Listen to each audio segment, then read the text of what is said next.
zur Person. Sie haben Thomas Otto Schneider bereits kennengelernt in meinem Blogvideo zum Thema. Zum Umgang mit Mediendesinformation in der Astrologie.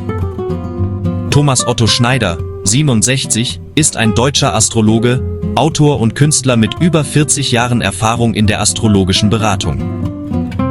Noch während seines Studiums der Kunst an der Werkkunstschule Köln wandte er sich der astrologischen Lehre zu. Seine Arbeit ist geprägt von einer undogmatischen, klientenzentrierten Haltung. Er versteht Astrologie nicht als deterministisches System, sondern als ein Instrument zur Selbsterkenntnis, Selbstermächtigung und persönlichen Entwicklung. Die Weisheit der Sterne liegt für ihn nicht in der Vorhersage des Schicksals, sondern im Verstehen innerer Prozesse. In seinem anstehenden Buch Starboy 03 2026, strzelecki-books.com, gewährt er einen spannenden Blick hinter die Kulissen seiner astrologischen Praxis und lüftet das Geheimnis seiner jahrelangen astrologischen Beratungstätigkeit für Spitzentrainer aus dem internationalen Profifußball. Das Klimahoroskop wirkt wie ein Spiegel. Es reflektiert unsere seelische Temperatur. Interview mit Thomas O. Schneider. Astrologie trifft auf Klimaforschung. Thomas Otto Schneider wagt diesen ungewöhnlichen Brückenschlag. Aus der Urkarte des Kosmos, dem sogenannten Thema Mundi, destilliert der Kölner Astrologe ein planetares Klimahoroskop.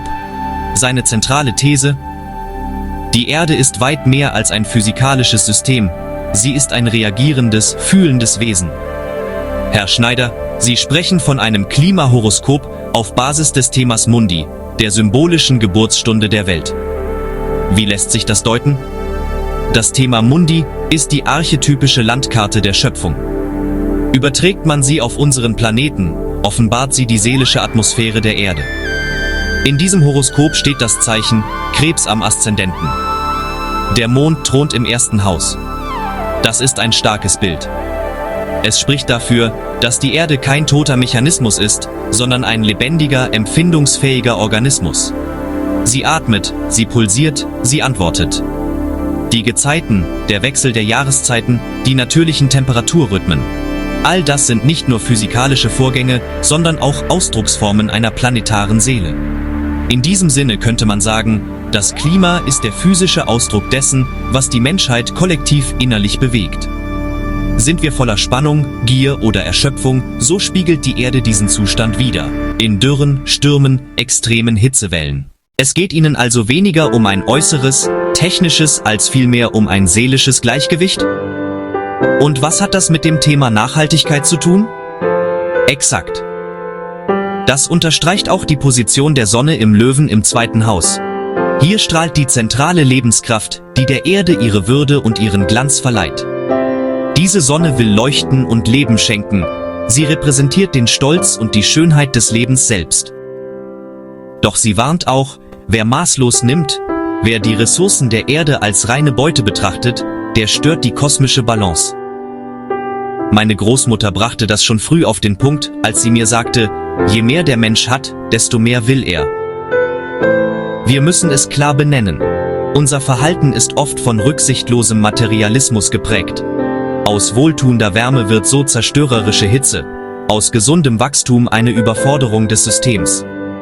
Der Löwe im zweiten Haus erinnert uns daran, dass der wahre Wert der Erde nicht in ihrer Ausbeutung liegt, sondern in ihrer unverwechselbaren Strahlkraft, die wir bewahren, nicht plündern sollen. In diesem Licht betrachtet, ist Umweltschutz eben nicht nur grüne Politik, sondern im Grunde die ethische Haltung, mit der wir unsere Lebensgrundlage achten, anstatt sie wie erbeutetes Gut zu verwalten. Und was bedeutet der Widder am Medium Coeli, der Himmelsmitte, für unsere Zukunft? Das Medium Coeli markiert den Ort des Schicksals, die Bühne, auf der sich unsere kollektive Zukunft entscheidet. Der Widder an dieser Stelle ist wie ein kosmischer Weckruf. Die Zeit des Zögerns ist vorbei, jetzt ist der Moment zum mutigen Handeln gekommen. Astrologisch verkörpert der Widder jene urwüchsige Kraft, die Neuanfänge wagt und notfalls auch eruptiv durchsetzt. Wenn das Klima stürmischer, unberechenbarer wird, dann ist das auch der Ausdruck einer Marsenergie, die sich Bahn bricht. Eine Antwort darauf, dass der Mensch nicht im Einklang, sondern im Konflikt mit den Rhythmen der Natur lebt. Wir überziehen unser Konto bei der Erde. Wie sehr der Planet auf uns reagiert, hat übrigens Sir Arthur Conan Doyle in seiner fiktiven Figur des Professor Challenger in Als die Erde schrie meisterhaft vorweggenommen. Dieser exzentrische Forscher verkörpert genau jene Mischung aus Genie und Selbstüberschätzung, mit der die Menschheit der Erde begegnet. Heute scheint es fast so, als sei diese schillernde, irrwitzige Figur in der Gestalt eines Donald Trump inkarniert, eine Personifikation unserer eigenen Maßlosigkeit. Doyles Geschichte bleibt höchst lesenswert, denn sie zeigt auf literarische Weise, was passiert, wenn wir glauben, die Erde herausfordern zu müssen. Wenn Sie all diese astrologischen Zeichen zusammenfügen, welche Botschaft ergibt sich für unsere Gegenwart? Wir leben in einem großen Spannungsfeld zwischen den 3 Qualitäten: der Fürsorge des Krebses, dem Stolz des Löwen und dem Mut des Widders. Der Mond im 1. Haus macht deutlich, wie verletzlich und empfindsam das irdische System geworden ist. Die Sonne im Löwen appelliert an unsere Selbstachtung und damit auch an den Respekt vor der Natur.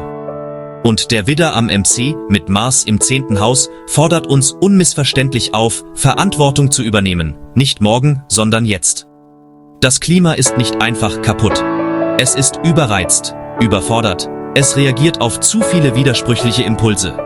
Was es braucht, ist nicht Panik, sondern Bewusstsein.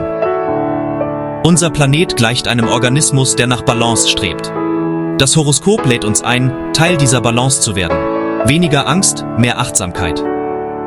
Wer das Klima heilen will, muss bei sich selbst anfangen und lernen, die eigene innere Temperatur zu regulieren. Das allein wäre schon ein wesentlicher Anfang.